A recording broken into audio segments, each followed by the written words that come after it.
Olá, meu nome é Mariane Gomes, somos do nono ano. Olá, meu nome é Maria Leonardo Santos de Souza e os nossos professores orientadores são Lucimar Albert e Jackson Brasil Pinati. Olá, meu nome é Erika Schneider, somos da Escola Maria José Falo de Oliveira e hoje vamos apresentar o trabalho de transtorno de ansiedade. Iniciamos nossa pesquisa porque muitas pessoas sofrem com o transtorno de ansiedade. Devido a isso, decidimos iniciar ela porque consideramos muito importante explorar esse transtorno muito comum e muito sério, mas também muito falado. Com o nosso problema de pesquisa, pretendemos descobrir como o transtorno de ansiedade generalizada afeta a vida das pessoas. Com nossas hipóteses, acreditamos que o transtorno de ansiedade afeta a vida das pessoas até na realização de tarefas simples.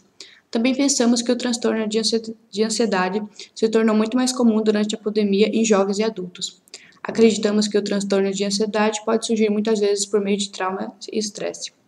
Acreditamos que esse transtorno é mais comum em jovens porque os jovens ainda estão em fase de desenvolvimento.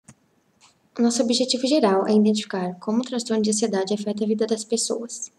Os nossos objetivos específicos são diferenciar a ansiedade e transtorno de ansiedade generalizada, identificar quais pessoas são mais propensas a sofrer com transtorno de ansiedade, contribuir para que mais pessoas saibam dos problemas gerados pela ansiedade e pelo transtorno de ansiedade e descobrir se o percentual de pessoas com transtorno de ansiedade cresceu durante a pandemia.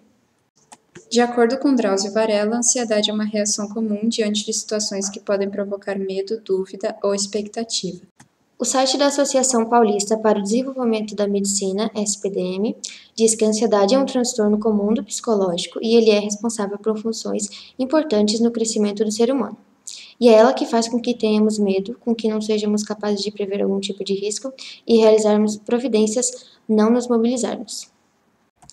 De acordo com Montelli, a ansiedade afeta no humor, angústia constante, medo irracional, ressentimentos, dificuldades para se concentrar, confusão mental, preocupação excessiva, insônia, sono fragmentado, cansaço excessivo, tensão, dores, tontura e mal-estar.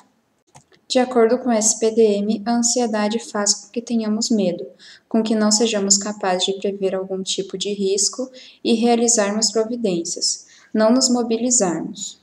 De acordo com o nosso formulário do Google, obtivemos 70 respostas. Perguntamos a eles: você já foi clinicamente diagnosticado com transtorno de ansiedade? 68,6% das pessoas responderam que não.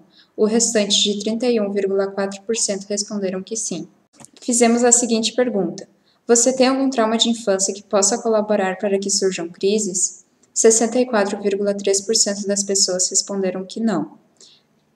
O restante de 35,7% das pessoas responderam que sim. A nossa outra pergunta foi: você sente sensação de sufocamento ou falta de ar? 55,7% das pessoas responderam que sim. A nossa próxima pergunta foi: seu coração acelera sem motivos ou por motivos pequenos? 57,1% das pessoas responderam que sim. A nossa outra pergunta foi: você pensa em várias coisas ao mesmo tempo e não consegue organizar a sua mente? 67,1% das pessoas responderam que sim. Fizemos a outra pergunta: você frequentemente se sente cansado ou esgotado? 68,6% das pessoas responderam que sim.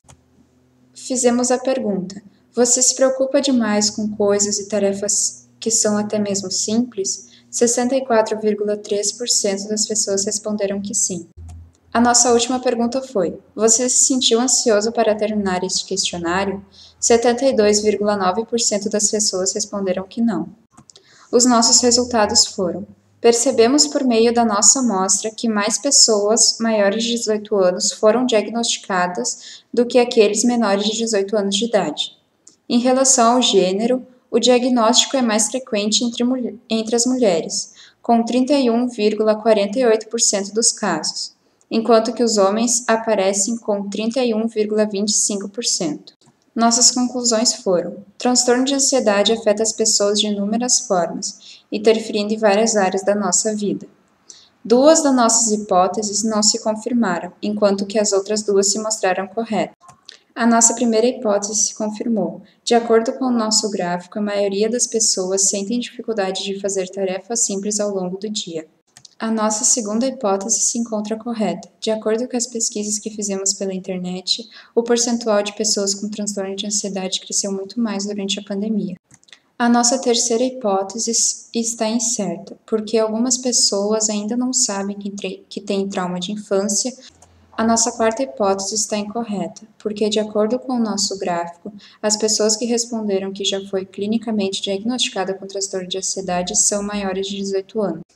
E essas são as nossas referências usadas na nossa apresentação. Se você quiser ler nosso relatório de pesquisa ou nosso caderno de campo, acesse o QR Code que está aparecendo na tela.